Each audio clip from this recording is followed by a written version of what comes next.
Well, joining me now from Amman is Jawad Anani. He served as both Jordan's Deputy Prime Minister and Foreign Minister.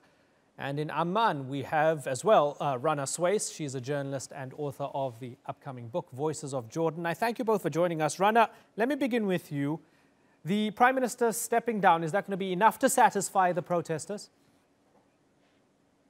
I think the protests started because, and the labor strikes as well, because they wanted the new tax law to be revoked. So this will not stop until the tax law is revoked. And as well, they are asking for a change in terms of economic policies and social policies, as well as some of them calling for a new way of elections and political reform as well.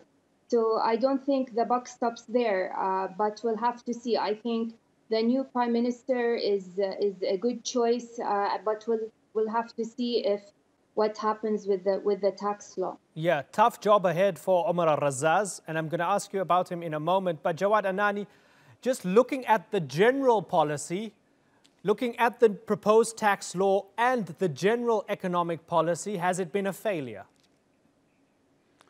Well, it has not delivered the goodies, as you might say, following the IMF brokered formula, has not produced neither the fiscal reform that had been desired or targeted, nor has it actually achieved economic growth. So in a way, we have been getting the worst of the two worlds. Right now, we have to focus on economic development and growth, because this is the only way to increase GDP, and automatically, if we follow a rational fiscal policy, the debt GDP ratio would fall down. So therefore, I think we need a new direction and a new approach with focus on pro-people development. Yes, and Sir, Mr. Anani, Hani al-Mulki stepped down. Was he really responsible for these policies? Did the right person step down?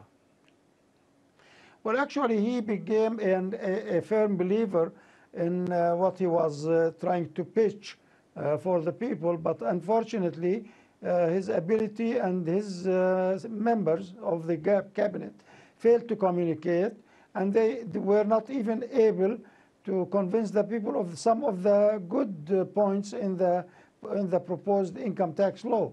So therefore, I think the lack of communication, lack of engaging public opinion effectively, looking down at people and at the probability that such protestations would proliferate into the effective form they had taken, actually he paid a price for not heeding all that. Yeah, looking down on people. Interesting point there, Rana, which begs the question, do people also want more political freedom? Yes, Jordan is more progressive compared to a lot of countries in the region, but are they also protesting because they want more political freedom and democracy? Yeah, basically the protests began about economics, but basically this is about pent-up grievances, bad governance and failed economic policies, and the need for urgent political reform. So we're at a crossroads really. And, how we move forward will be crucial. People are asking, for their voices to be heard, to be involved in decisions.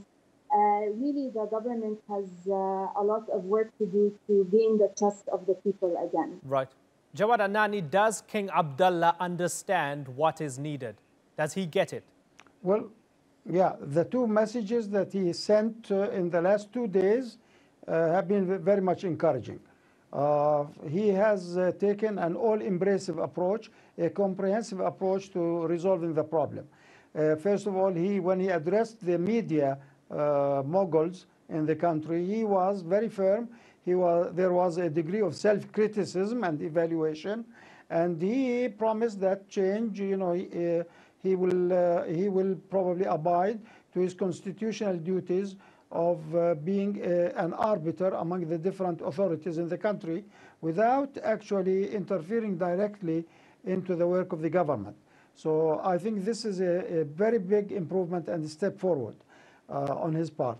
Secondly, when he charted the objectives, he talked about the need for political as well as public sector reform. And these are essential ingredients for the future, because the Jordanian citizen is paying so much for government, for a very expensive government, that needs to be made more effective and efficient. And at the same time, we're paying too much salaries. The Minister of Finance has to produce at the end of every month something like $350 billion for $50 billion in salaries. That compared to Jordan's capacity and population, that is considered a very high burden. So therefore, we need to redefine the relation between public and private sectors. We need to define the social contract that bind us horizontally and vertically. And I think he had called for reform in all these points.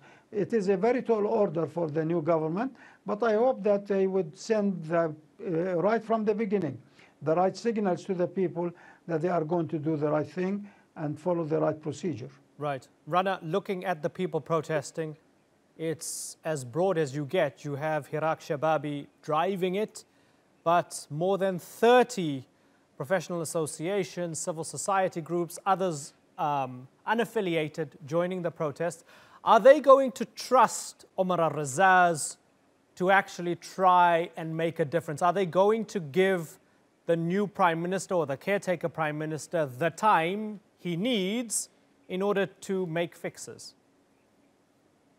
Well, people in Jordan, the youth that you see on the street, the diverse group of people, taxi drivers, doctors, Bedouins, techies, all these people, women, you're talking about a very educated youth in Jordan who, have smartphones, who are politically savvy. They know that we've had many changes of prime ministers and cabinet, and this has not moved Jordan forward.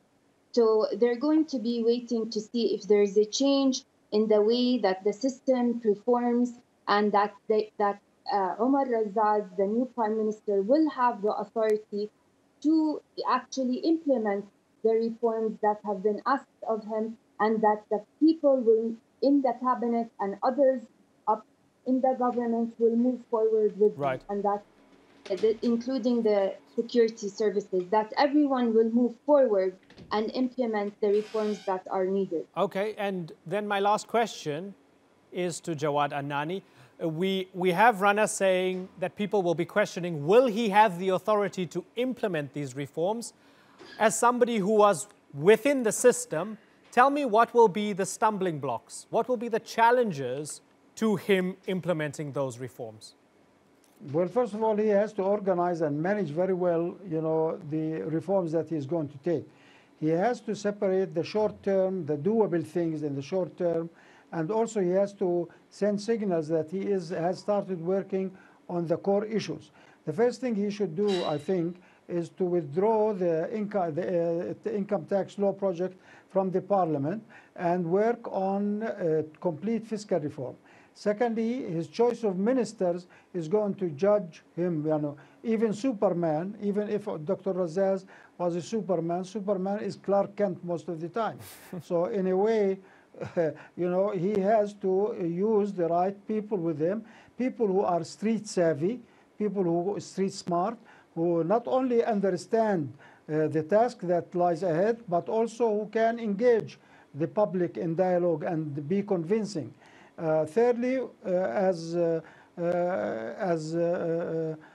was said before, I think that we need a new election law that would reflect the will of the people and would encourage young people, especially to engage young people in the society, who constitute more than half of the population, almost 62% of the population.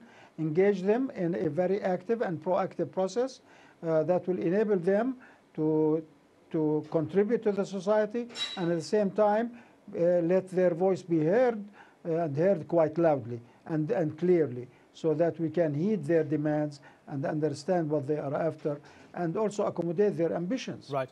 Okay. Yeah, certainly. Okay, you both have brought a lot of clarity to what's happening on the streets in Jordan and in the corridors of power. We don't get to cover Jordan very often, so I thank you both for joining us, Jawad Anani and Rana Sweis. Be well. Thanks for joining us on the Newsmakers.